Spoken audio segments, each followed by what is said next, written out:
नमस्कार. आज 28 एप्रिल 2026 वार आहे मंगळवार. लोकसत्ता आणि द हिंदू वृत्तपत्र विश्लेषणमध्ये आपलं स्वागत आहे.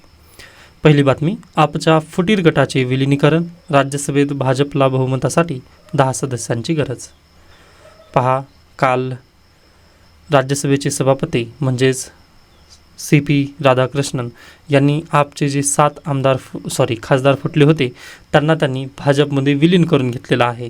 मग आता भाजपची डायरेक्टली संख्या पहा 113 झालेली आहे व संपूर्ण NDA गटाची जर तुम्ही संख्या पाहिल्या असाल तर जवळपास 148वर पोहोचलेली आहे पहा ती संख्या.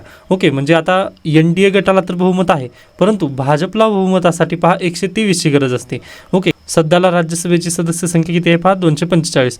मग पहा 245 डिवायडेड बाय 2 + 1 जर केलात तुम्ही तर अगदी पहा 122 आणि 122 244 होतात, म्हणजे 123 बरोबर. मग आधी इथं संख्या किती असणार आहे 123 ते 124. मग अगदी पहा जर तुम्ही इथं 10 सदस्य जर ॲड केलात 113 + 10 जर सदस्य ॲड केलात तर सगळ्यात जास्त पारडं कोणाचं आहे तर BJPचं इथं तयार होणार आहे. म्हणजे पहा NDA तिथं स्थापन होण्याची पण आवश्यकता पडणार नाही राज्यसभेमध्ये. आता सध्याला तर पार्टी मोठी आहे किंवा 148 सदस्य संख्येने पहा NDA मोठं झालेला आहे घटक, पण अगदीच जर तुम्ही पाहिला तर फक्त 10 सदस्य जर BJPमध्ये आणखीन मिळाले तर नक्कीच पहा इथे काय होणार आहे, BJP डायरेक्टली बहुमतात येईल. ओके, म्हणजे कोणतंही विधेयक जर पारित करायचं असेल तर सरळरित्याही पारित होऊ शकतं. मग अगदीच पहा आप जे फुटलं त्याचा फायदा कुणाला झालेला आहे, नक्कीच BJPला झालेला आहे व त्याचं संख्याबळ राज्यसभेमध्ये वाढण्यामध्ये नक्कीच फायदा झालेला आहे. आय होप ही बातमी तुम्हाला आता समजली असेल. त्याच्यानंतर 10वी अनुसूची काय आहे यासाठी तुम्ही परवा दिवशीचं माझं लेक्चर पाहू शकता, त्यामध्ये आपण हे विस्तृतरित्या पाहिलेलं आहे. नेक्स्ट आहे केजरीवाल यांचे न्यायाधीशांविरोधात आंदोलन. पहा त्यांच्या विरोधातची जी एक्साईज पॉलिसीची जी केस आहे त्याला हायकोर्टामध्ये चॅलेंज करण्यात आलेला आहे. मग हायकोर्टामध्ये चॅलेंज करण्यात आल्यानंतर जे जस्टिस आहेत त्यांच्या विरोधात केजरीवाल यांनी मोर्चा खोललेला आहे. त्यांचं म्हणणं आहे की जे जज आहेत किंवा ज्या जस्टिस आहेत ना त्यांचा संबंध RSS संबंधी आहे व त्यांचे म्हणजे जे जस्टिस आहेत त्यांचे जे पुत्र आहेत किंवा अगदी त्यांचे आप्तेष्ट जे आहेत ना ते अगदी पहा केंद्र सरकारची भूमिका मांडत असतात कोर्टमध्ये. मग अगदी त्यांचे केंद्र सरकारसोबत जे संबंध आहेत या संबंधानुसार ते माझ्यासोबत न्याय करू शकणार नाहीत, यासाठी पहा त्यांनी आंदोलनाची भूमिका घेतलेली आहे. त्यांचं म्हणणं असं आलेलं आहे पहा की आम्ही कोणतंही वकील त्यानंतर मी कोणीही कोर्टामध्ये हजेरी लावणार नाही. मग आता अगदी असं जर झालं तर नक्कीच पहा जस्टिस ज्यावेळेस अशा पद्धतीची प्रकरणं वगैरे येतात ना तर ते स्वतःहून ऑप्ट आऊट करतात. ओके, व बहुतांश वेळेस हे झालेलं आहे. सुप्रीम कोर्टामध्ये जर तुम्ही रेग्युलर असाल म्हणजे सुप्रीम कोर्टाला जर तुम्ही फॉलोअप करत असाल ना तर बहुतांश वेळेस सुप्रीम कोर्टाचे जे जजेस असतात ना तिथे स्वतःहून ते मागं घेतात. पण इथं दिल्ली हायकोर्टामध्ये तसं होत नसलेलं दिसलं.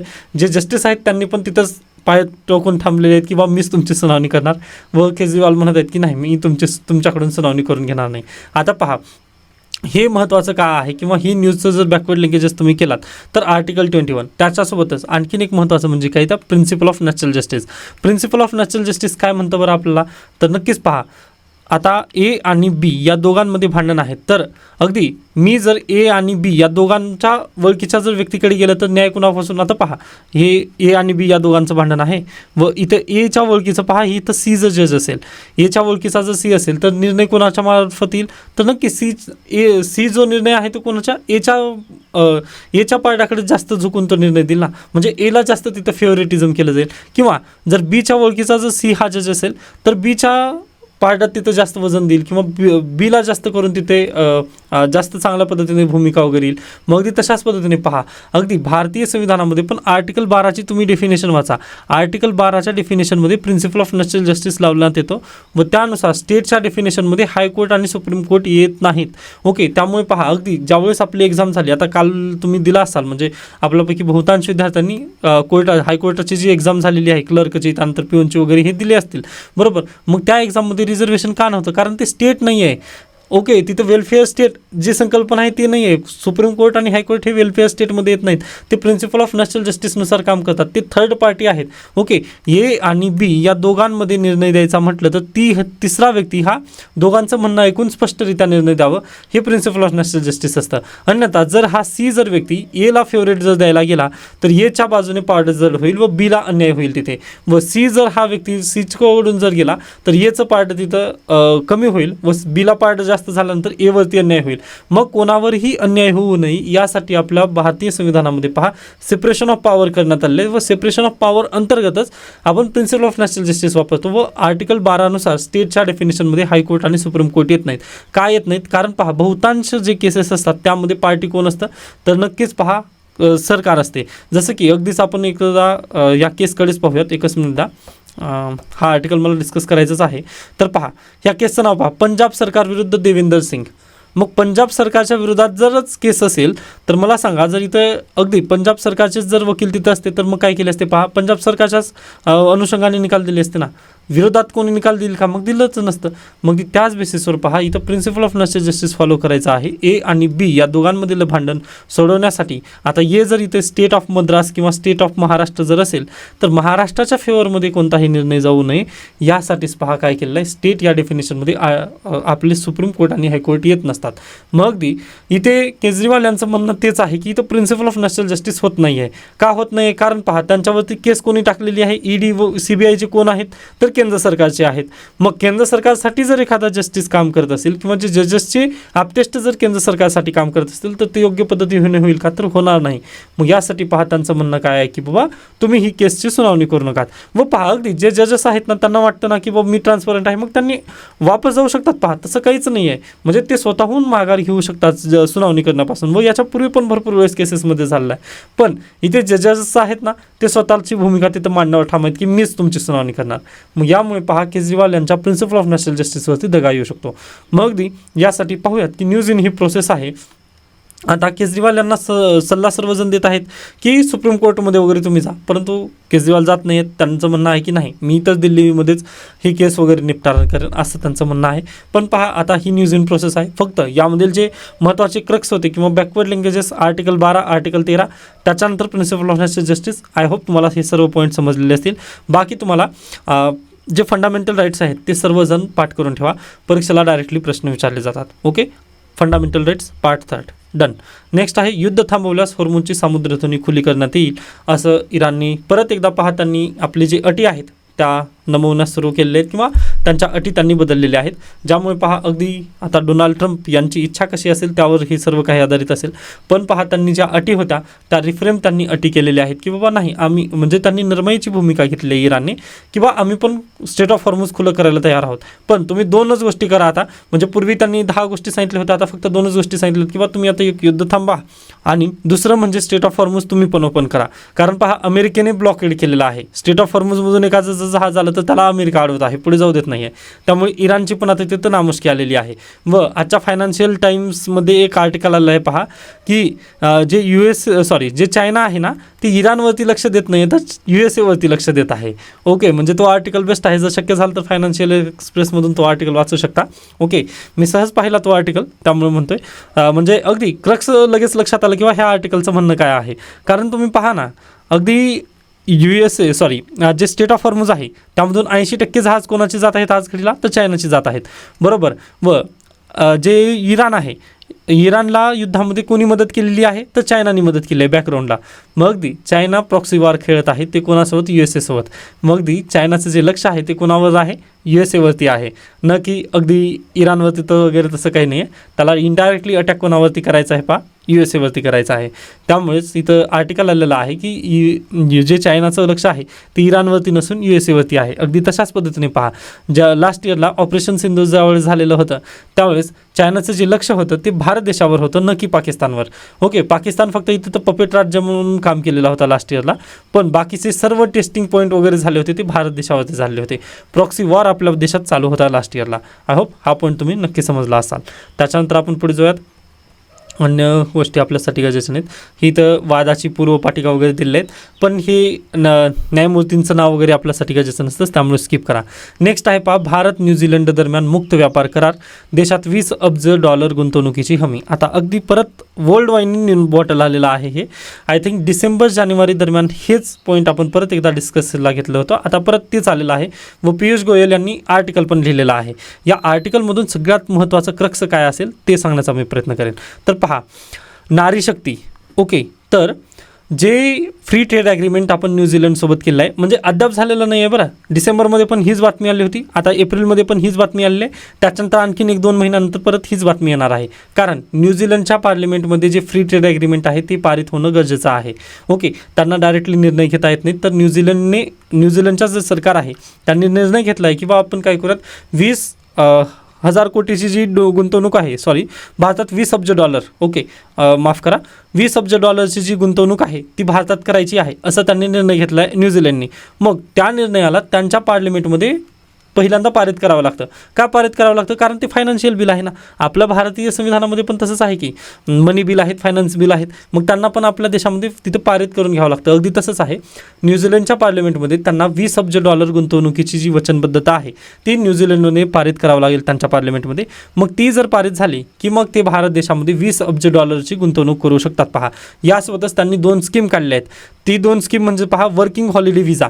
ओके, म्हणजेच काय, तर दरवर्षी 1,000 तरुण भारतीयांना न्यूझीलंडमध्ये 12 महिन्यांपर्यंत राहण्याची आणि काम करण्याची संधी मिळेल, व ते पण फ्री. म्हणजे अगदी व्हिसा त्यांना जास्त तिथं लागणार नाही. आता व्हिसा लागणार नाही म्हटल्यानंतर त्यांच्या बँकमध्ये बॅलन्स वगैरे लागतं व्हिसा जर काढायचं म्हटलं तर, पण तसं नाही आहे. तर डायरेक्टली जे तरुण आहेत किंवा आपल्याकडून जे जाणारे स्टुडंट्स आहेत ना, त्यांना PhDसाठी किंवा अगदी तिथे जर एखादी मदत जर लागत असेल तर नक्कीच तिथं मदत प्रोव्हाइड केली जाणार आहे. मग ह्या पण ज्या गोष्टी आहेत, ह्या योजना, विविध ज्या योजना आहेत त्या पण न्यूझीलंडच्या पार्लमेंटमध्ये सध्याला चर्चेत आहेत. मग त्या जर पारित झाल्या पार्लमेंटमध्ये न्यूझीलंडच्या, तर त्यावेळेस पहा परत एकदा हा आर्टिकल येणारच आहे.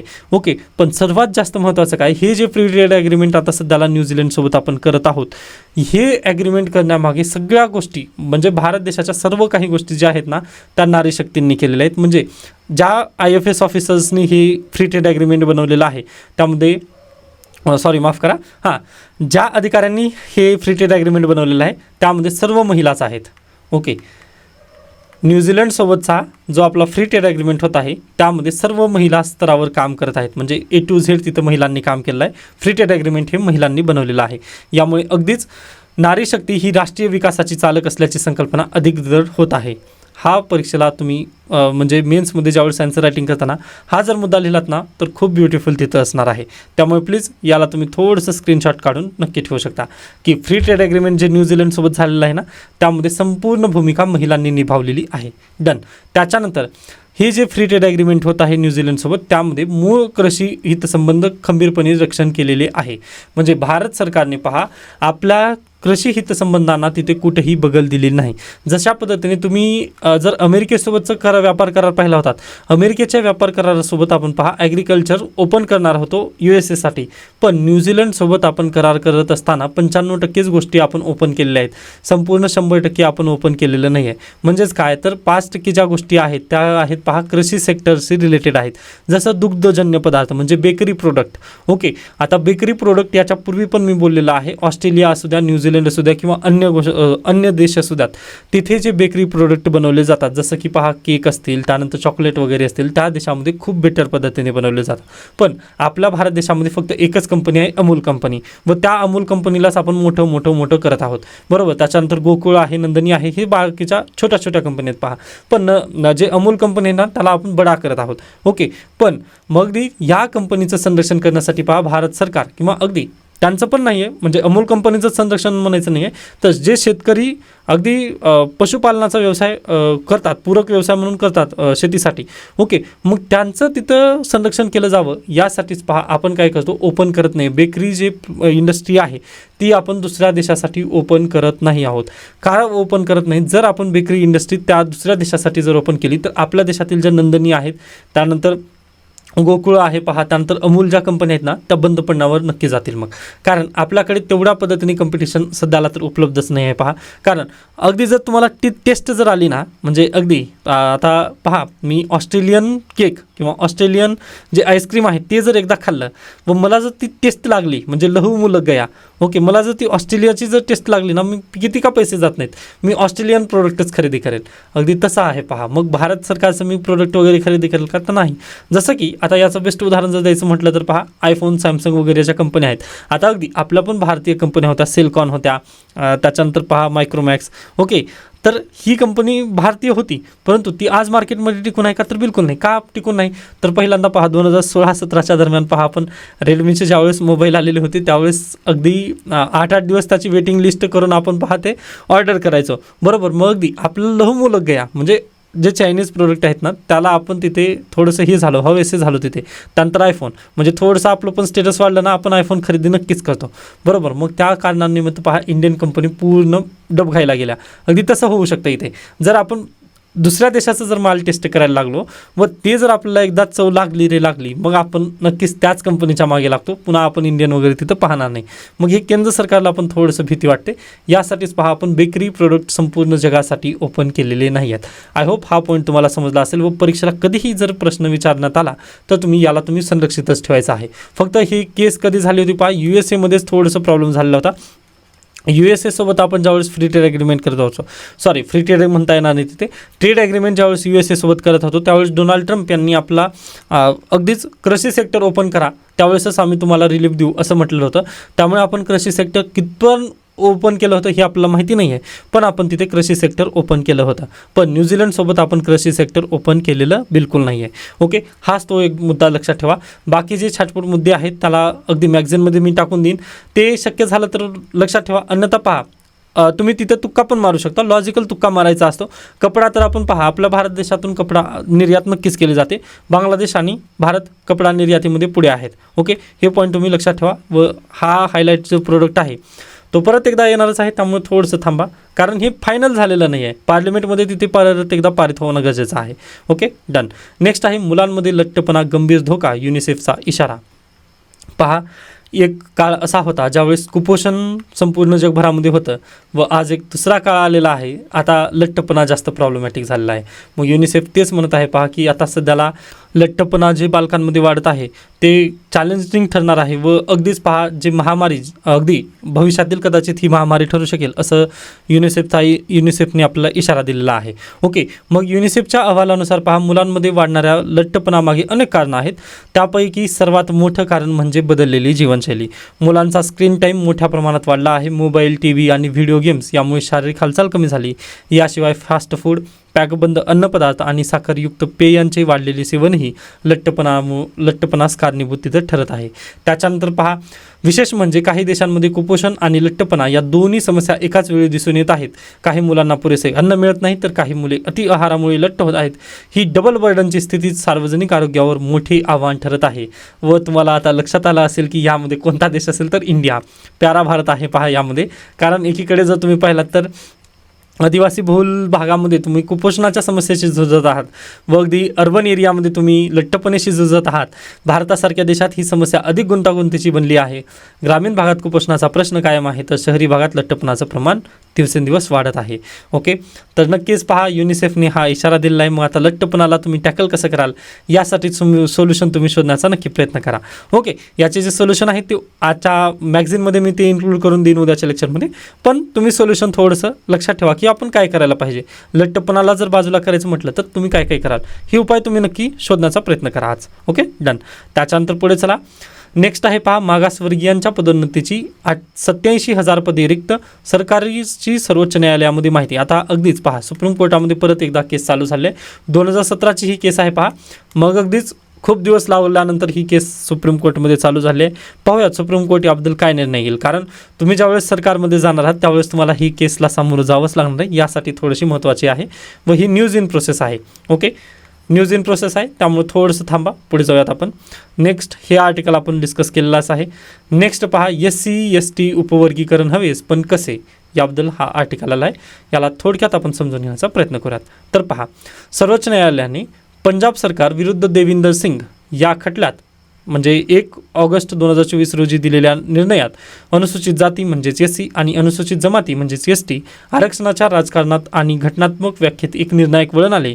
या निर्णयाद्वारे न्यायमूर्ती चंद्रचूड यांच्या घटनापीठाने स्पष्ट केले की अनुसूचित जाती जमाती एकसंघ नसून त्यामध्ये अंतर्गत भेदभाव असल्याचे दिसून येते. या निरीक्षणावर आधारलेला महत्त्वपूर्ण निर्णय म्हणजेच जाती व 2 जमातीमध्ये उपवर्गीकरण करणे ही राज्य सरकारच्या अधिकारात आहे आणि ते घटनात्मक समतेच्या तत्वांना बाधक नसून उलट त्यांना बळकटी देणारे ठरवू शकते. आता हे झालं थोडंसं स्टेटमेंट किंवा थेअरीबद्दल मी चर्चा केली. आता प्रॅक्टिकली किंवा थोडक्यात म्हणजे एक्सप्लेन करण्याचा प्रयत्न करेन मी. तर पहा, केसचं नाव लक्षात ठेवा, पंजाब सरकार विरुद्ध देवेंदर सिंग. ओके, तर 1 ऑगस्ट 2024 रोजी तत्कालीन CJI होते DY चंद्रचूड. ओके, व I think me he case discuss केलेली आहे. तुम्ही पाहू शकता माझं लेक्चर पूर्वीचे 2024मधलं 1 ऑगस्ट 2024. आय थिंक मी कुठेतरी ट्रॅव्हलिंगमध्ये होतो, पण त्यावेळेस मी लेक्चर ते रेकॉर्ड केलं होतं, मला आठवत आहे, कारण ती खूप महत्त्वाचा मुद्दा होता. तर लक्षात घ्या, आता आपल्याकडे SC आणि ST 2 कॅटेगरी आहेत, बरोबर. आर्टिकल 15नुसार यांना आरक्षण देण्यात आलेलं आहे. SC साठी पहा 14% आरक्षण आहे व ST साठी पहा 60% आरक्षण आहे. मग सुप्रीम कोर्टामध्ये हीच केस गेली होती, पहा की आता SCला जर तुम्ही आता पूर्ण गोल केलात किंवा आता अगदी मी याला करत नाही, म्हणजे प्रत्येक अलग अलग करत नाही, तर एकदाच समजावून सांगण्याचा प्रयत्न करेन. पहा, 100 लोकसंख्याचा गट आहे, याला आपण नाव देऊयात SC. व मी आत्ता सांगितलं काय, SC साठी 14% आरक्षण आहे, ST साठी 60% आरक्षण आहे, बरोबर. मग अगदी इथेच पहा, हे 100 लोकसंख्या आहे व ही संपूर्ण 100 लोकसंख्या जी आहे ती कोणाची आहे, SC समाजाची आहे. ओके, ही संपूर्ण SCची लोकसंख्या आहे 100. मग या 100मध्ये अगदी A, B, C, D अशा पद्धतीने म्हणजे विविध जाती येतात. अनुसूचित जातीमध्ये पहा विविध जातींचा तिथं हे करण्यात आलेलं आहे, म्हणजे काय म्हणू शकता, ह्या ABCD ह्या जाती आहेत ना, यांचं सर्वांचं मिळून काय बनलेलं आहे, पहा SC असं शेड्युल्ड कास्ट म्हणून तिथं रिझर्वेशन बनलेलं आहे. जसं की STचं पण तसंच आहे, पहा त्यामध्ये विविध जातींना एकत्रित करून शेड्युल्ड ट्राईब्स असं नाव देण्यात आलेलं आहे, बरोबर. मग अगदी त्याच अनुषंगाने पहा इथे झालेलं काय, हे जे 100 आहेत, या 100पैकी जर तुम्ही पाहिलात, आता या 100चं जर डिवायडेशन केलात, आता A ही कास्ट आहे, या कास्टची संख्या पहा 25 आहे. त्यानंतर B ही कास्ट आहे, या B कास्टची लोकसंख्या पहा 15 आहे. त्यानंतर C कास्ट, त्यानंतर D कास्ट, असं टोटल जर केला तर तुम्ही हे 100 होत आहेत, बरोबर. मग अगदी इथे जर तुम्ही पाहिलात तर या केसमधून आपल्याला काय लक्षात येतं, A ही जात, त्यानंतर B ही जात, त्यानंतर C ही जात, त्यानंतर D ही जात, असे भरपूर जाती आहेत व ह्या संपूर्ण जातींची जी लोकसंख्या आहे ती समान आहे का, उत्तर देऊ शकता तुम्ही, हे बिलकुल समान नाही आहे. त्याच्यानंतर यांचा शिक्षणातील वाटा समान आहे का, तर बिलकुल नाही आहे.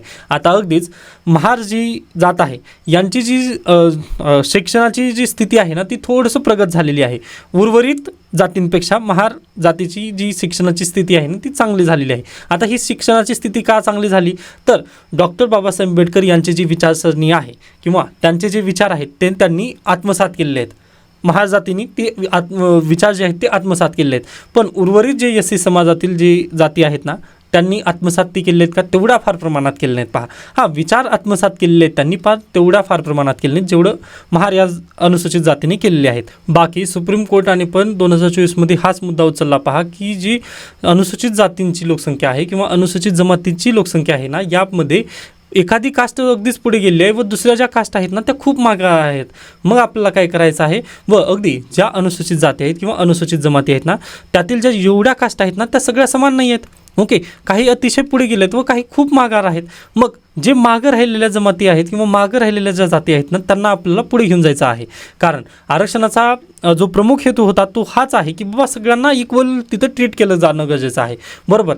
पण आज घडीला काय होत आहे, SC समाजामधील त्या विविध जाती आहेत किंवा अनुसूचित जमातीमधील ज्या विविध जमाती आहेत हे अतिशय असमान तिथं पद्धतीने आलेले आहेत, बरोबर. मग असमान असताना आपण तिथं समानतेचं आरक्षण कसं देऊ शकतो का, तर बिलकुल नाही. मग यासाठीच पहा सुप्रीम कोर्टाने म्हटलं की राज्य सरकारने हा निर्णय घ्यावा, त्यांच्या राज्यामधील ज्या अनुसूचित जाती आहेत आणि अनुसूचित जमाती आहेत त्यांनी स्वतःहून तिथे त्यांच्या लोकसंख्येच्या रिप्रेझेंटेशननुसार आणि तिथे नोकरीमध्ये किती त्यांचं प्रमाणीकरण आहे अनुसूचित जाती आणि अनुसूचित जमाती यांच्यानुसार तुम्ही काय करा, तिथं त्यांचं उपवर्गीकरण करू शकता. म्हणजे STमध्ये पहा परत ST A, ST B, ST C, ST D अशा पद्धतीने तुम्ही सब कॅटेगरायझेशन त्यांचं करू शकता, असं सुप्रीम कोर्टाने 2024मध्ये सांगितलं. जसं OBC, आता पहा सेंट्रलचं जर तुम्ही कास्ट काढत असाल तर तुम्ही फक्त OBCचं कास्ट काढता, बरोबर.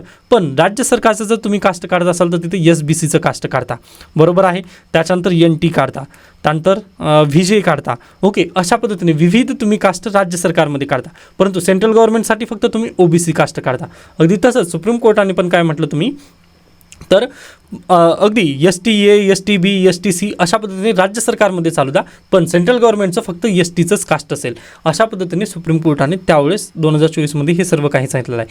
त्याच्यानंतर पहा, सुप्रीम कोर्टाने त्यावेळेस नॉन क्रिमिलियर्सचा पण मुद्दा उचललेला होता, पण लगेच पहा जे खासदार आहेत आपल्या देशातले सगळे, त्यांनी लगेच जे प्राईम मिनिस्टर ऑफ इंडिया आहेत त्यांना जाऊन त्यांनी भेट दिली व त्यांनी म्हटलं की बाबा तुम्ही नॉन क्रिमिलियर SC आणि STला लागू करू नका.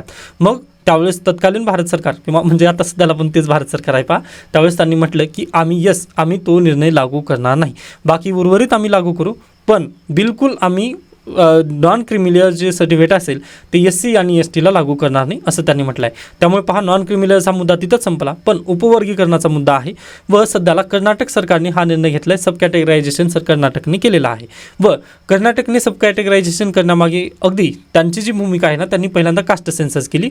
कास्ट सेन्ससच्या आधारावर पहा त्यांनी सब कॅटेगरायझेशन केले आहेत. पण महाराष्ट्र राज्य सरकारने डायरेक्टली काय केलं पहा, 2011ची जनगणना उचलली. 2011च्या जनगणनेच्या आधारावर त्यांनी न्यायमूर्ती बादल समिती बसवली. मग न्यायमूर्ती बादल समिती बसवल्यानंतर त्यांनी रिकमेंडेशन दिलेत पाहत, पण ते रिकमेंडेशन पब्लिक डोमेनमध्ये नाही आहेत व 30 एप्रिल ही लास्ट तारीख आहे सब कॅटेगरायझेशनला आपल्याला चॅलेंज करण्याची. मग अगदी कोणत्या बेसिसवर तुम्ही त्यांना निर्णय देणार आहात हा इथं प्रमुख प्रश्न आहे. ओके, मग अगदीच या कारणानिमित्त महाराष्ट्र राज्यामध्ये सब कॅटेगरायझेशनला विरोध होत आहे महाराष्ट्रातील. ओके, तर हा झाला जेमतेम थोडासा मुद्दा. त्याच्यानंतर उर्वरित सब कॅटेगरायझेशनला विरोध का होत आहे हे आपण समजून घेऊयात. महाराष्ट्रामधील विरोध तुम्हाला समजला असेल. अनुसूचित जातीचं सब कॅटेगरायझेशन होऊ नये यासाठी वंचित बहुजन आघाडीचे सर्वेसर्वा म्हणजेच डॉक्टर प्रकाश आंबेडकर हे काय करणार आहेत, महाराष्ट्राचे मुख्यमंत्री देवेंद्र फडणवीस यांना भेटणार आहेत व भेटून त्यांनी सांगणार आहेत की बाबा तुम्ही सब कॅटेगरायझेशन करू नका. आता त्यांचे पण मुद्दे हेच होते पहा. मी जो मुद्दा मांडला ना, न्यायमूर्ती बादल समितीची रिकमेंडेशन आपल्याला माहिती नाही आहेत. त्याच्यानंतर पहा 2026 आता 1 मे पासून म्हणजे महाराष्ट्रामध्ये 1 मे पासून जनगणना चालू होईल. मग जनगणना आल्यानंतर पुढल्या वर्षी सब कॅटेगरायझेशन तुम्ही करू शकता ना, त्यावेळेस आमचा पाठिंबा आहे, पण आज घडीला नक्कीच पाठिंबा बिलकुल नाही 2011च्या जनगणनेसाठी. हा प्रमुख मुद्दा. त्याच्यानंतर पहा आता इथं काय होणार आहे, SC मध्ये जर तुम्ही सब कॅटेगरायझेशन केलात की विविध जाती म्हणजे A, B, C, D, मग इथं काय होईल पहा, अगदी भीती नक्कीच आहे की इथे भेदभाव तयार होईल. ओके, तू SC-A आहेस, मी SC-B आहे, मग इथं काय होईल पहा, इथे भेदभाव तयार होईल. मग यासाठी एक इथे प्रमुख परेशानी आपला जे नेते आहेत त्यांचं म्हणणं हेच आहे की बाबा इथं भेदभाव केलं जाऊ शकेल, म्हणजे ह्या कॅटेगरीमधून आहे यासाठी इथं भेदभाव होईल. दुसरा प्रमुख मुद्दा आहे आकडेवारीचा. ओके, आकडेवारी कोणती घ्यायची हेच आपल्याला माहिती नाही आहे, हा एक प्रमुख मुद्दा. आता 2026ची जनगणना झाल्यानंतर कदाचित हे जर झालं तर ते बेटरच असेल पहा, फ्रेश आकडेवारी येईल एकदम. आणि आता 2011 पासून ते म्हणजे अगदी ह्याच्यापूर्वी पहा डिलिमिटेशनच्या वेळेस लोकसत्ताने लिहिलेलं होतं की 5वीच्या मार्कवर तुम्ही 11वीला प्रवेश देत आहात, अगदी तसं होईल. मग इथे 2011च्या जनगणनेनुसार जर तुम्ही सब कॅटेगरायझेशन महाराष्ट्रामध्ये करत असाल तर नक्कीच पहा, एक कॅटेगरी 2011ला जास्त असेल ते कदाचित आता 2026मध्ये शिक्षणामुळे कदाचित त्याचं रिप्रेझेंटेशन जे आहे ते खूप कमी पण होऊ शकतं. मग अगदी हे अनुचित असणार नाही 2011 ची आकडेवारी आपण यूज करणार. त्यानंतर तिसरा मुद्दा आहे पहा, राज्य सरकारला ही पॉवर कोणी दिली, कारण अनुसूचित जाती आणि अनुसूचित जमाती हे ठरवण्याचा अधिकार कोणाला आहे, संसदेला आहे. म्हणजेच काय एकंदरीत तो कोणाला अधिकार आहे, प्रेसिडेंट ऑफ इंडियाला अधिकार आहे. ओके, इन्क्लुजन SC आणि ST मध्ये इन्क्लुजन डिलिटेशन वगैरे हे जे सर्व करण्याचे अधिकार आहेत ना ते प्रेसिडेंट ऑफ इंडियाला आहेत, म्हणजे संसदेला आहेत. राज्य सरकारला याचा कोणताही अधिकार नाही आहे. पहा, राज्य सरकारला फक्त राज्यातील जे आरक्षणाचा जो वाटा आहे त्यामध्येच करण्याचा अधिकार आहे, परंतु उर्वरित बदल करण्याचा राज्य सरकारला कोणताही अधिकार नाही आहे. मग राज्य सरकार कोणत्या अधिकाराखाली हे करणार आहे असा पण तिथं प्रश्नचिन्ह निर्माण होतो. व अगदीच राज्य सरकारने जर असं SC आणि ST मध्ये जर बदल करायला लागली तर पहा ते स्वतःचे हितसंबंध तिथं पाहायला लागतात. आता स्वतःचे हितसंबंध कसं, म्हणजे पहा जो व्यक्ती सध्याला मुख्यमंत्री बनून बसलेला आहे, जसं मणिपूरमध्ये झालेलं आहे. पहा मणिपूरमध्ये इश्यू तोच होता ना, कुकी आणि मैती यांचं भांडण कशामुळे झालेलं आहे, आज घडलं तर पेटून का उठला मणिपूर. त्याच्यानंतर आता नागा समाजाने पण उडी का घेतली त्यामुळे, तर नेमकं तेच आहे की पहा त्यांनी स्वतःचं बेनिफिट किंवा पॉलिटिकल पार्टीचं बेनिफिट वगैरे चेक करण्यासाठी ते काय करतील पहा, डायरेक्टली SC किंवा STचं जे स्टेटस आहे ते एखाद्या जमातीला ते देऊन टाकतील किंवा एका जातीला विशिष्ट पद्धतीने ती स्टेटस तिथं देऊन टाकतील. मग जर तसं देण्यात आलं म्हणजे कोणतीही क्रायटेरिया न पाहता तुम्ही जर SC आणि STचं आरक्षण सर्वांना जर वाटत असाल तर त्याचा परिणाम नक्कीच जास्त होऊ शकतो. मग इथं पण आहे पहा, सब कॅटेगरायझेशन जर तुम्ही स्वतःची जात किंवा स्वतःचं एक लाभ आहे तिथं ह्या अनुषंगाने जर तुम्ही द्यायला लागलात तर तिथे नुकसान खूप मोठं होईल पहा. मग यासाठी राज्य सरकारनं हे न करता संसदेनं जर केलं तर ते बेटर असेल असं इथं लेखकांचं म्हणणं आहे. व चौथा मुद्दा पहा, आता अगदी तुम्ही म्हणता ना की एस सीमधील काही जाती पुढे गेलेल्या आहेत किंवा एस टीमधील काही जमाती पुढे गेलेल्या आहेत, तर नक्की ते कशामुळे पुढे गेले आहेत, तर त्यांनी विचारसरणी, त्यांनी शिक्षण प्राप्त केलं. ओके, या बेसिसवर त्या पुढे गेल्या. जनजागृती आपण करून त्यांना पुढे नेऊ शकतो. मग आपण काय करू शकतो पहा, जनजागृतीवर जास्त खर्च करू शकतो. जनजागृती जर आपण त्या समाजामध्ये केली तर कदाचित ते सर्व काही चित्र बदलेल असं इथं लेखकांना बेसिकली वाटतं. मग यासाठीच पहा, आता एक होप तरी नक्की आहे की जे राज्य सरकार आहे तर हा निर्णय थोडासा 2026 नंतर घेईल. मग पाहूयात. आता कदाचित सध्याला 30 एप्रिल जरी आलेलं असलं तरी पहा त्यांनी रिकमेंडेशन म्हटले आहेत. मग त्यावरती चर्चा केली जाईल, कमिटी बसवली जाईल, मग त्याच्यानंतर हे निर्णय होईल. आता ही न्यूज इन प्रोसेस आहे, कदाचित हे पहा उद्या पण लागू जाऊ शकतं. म्हणजे अगदी 30 तर तारीख परवा दिवशीच आहे बरोबर. मग 1 मे रोजी पण निर्णय घेतला जाऊ शकतो बा सब कॅटेगरायझेशन झालेलं आहे एस सीचं म्हणून. पण नक्कीच पहा थोडंसं याला चॅलेंज पण भेटणार आहे सुप्रीम कोर्टामध्ये किंवा हायकोर्टामध्ये. मग थोडंसं थांबा, पाहूयात आपण. म्हणजे अगदी न्यूज इन प्रोसेस आहे. लगेच आज उठल्या लगेच उद्या जर गाईडलाईन आले तर आपल्याला त्याबद्दल चर्चा करायची नाही, किंवा उद्याच आपली UPSCची परीक्षा नाही आहे, मेन्स वगैरे. ओके, त्यामुळे थोडंसं थांबा. व UPSC मेन्सला तर असे प्रश्न येतच नाहीत आरक्षणबद्दल, पण जरी आले, कारण हे सब कॅटेगरायझेशनचा मुद्दा आहे, तरी आपण त्याला नक्की टॅकल चांगल्या पद्धतीने करू शकतो. आता ही जे आर्टिकल आहे याचं मॅगझिनमध्ये मी इन्क्लुजन केलेलं नाही आहे, कारण काल रात्रीच मी मॅगझिन अपडेट केलं. ओके, आज रात्री ज्यावेळेस मी मॅगझिन अपडेट करेन त्यामध्ये हे पॉईंट मी नक्की टाकणार आहे. ओके, आय होप हा आर्टिकल तुम्हाला अगदी चांगल्या पद्धतीने समजलेला असेल. त्याच्यानंतर महाराष्ट्र आणि मध्य प्रदेशात मोठ्या संख्येने वाघ मृत्युमुखी पडण्याची कारणे काय आहेत. हा आर्टिकल चांगला आहे, म्हणजे म्हणजे पाहण्यासाठी बेटर आहे किंवा टायटलनुसार तर बेटर आहे, परंतु आतमध्ये जर पाहिला तर तेवढंसं जास्त काही चांगलं दिसत नाही आहे. मग अगदीच जे हायकोर्ट आहे त्यांनी सो मोठं कॉग्निझन्स घेतलं आहे किंवा महाराष्ट्रात वाघ का मृत्युमुखी जास्त पडलेले आहेत. मग ती त्रुटी काय असू शकतात वगैरे इथं दिलं आहे, परत तोच की का वाघ मरत आहेत. मग अगदी आपला स्वतःहून तिथे जास्त रिसर्च करत बसू नका, स्किप करा, कारण प्रिलिम खूप जवळ आलेली आहे. ओके, म्हणजे इकडून फक्त इकडं जर पाहिलं, म्हणजे डावीकडून तुम्ही उजवीकडे पाहिला तर तुमची उद्या लगे प्रिलिम येणार आहे. त्यामुळे थोडंसं अशा बातम्यांकडे जास्त लक्ष देऊ नका. न्यूज इन प्रोसेस असेल तो थोडंसं थांबा. ओके, त्याच्यानंतर पहा नेक्स्ट द हिंदूमधील 1-2 आर्टिकल महत्त्वाचे आहेत, पण माझ्या मते आपण त्यांना उद्या डिस्कस करूयात. ज्या दिवशी आपल्याला पहा, आता हा खूप महत्त्वाचा आर्टिकल आहे, मेन्स परीक्षेला हा आर्टिकल डायरेक्टली विचारला जाऊ शकेल. ओके, पण पहा आता कालचं जर न्यूजपेपर पाहिला तर तुम्ही फक्त ते 12 मिनिटाचं काहीतरी झालेलं होतं बरोबर. मग ती थोडंसं या आर्टिकलला ना मी होमवर्कसाठी ठेवेन. ओके, 1-2 दिवसांमध्ये ज्या दिवशी द हिंदूमध्ये चांगल्या बातम्या नसतील किंवा आर्टिकल जर चांगले आले नसतील ना, तर त्या दिवशी आपण ही गिग वर्कर्सचा एक आर्टिकल डिस्कस करूयात. आणि नाबार्डच्या नोट्स मी इन्क्लूड केले आहेत. त्याच्यानंतर रघु राय यांचं काल निधन झालं, त्यांना पद्मश्री पुरस्कार पण मिळालेला आहे. त्यामुळे अतिशय महत्त्वाचं आहे कंबाईन परीक्षेसाठी, MPSC राज्यसेवेसाठी, पूर्व परीक्षेसाठी खूप खूप महत्त्वाचं आहे पहा. तर प्लीज यांना थोडंसं तुम्ही वाचून घ्यायचं आहे, हे तुमचं होमवर्क असेल.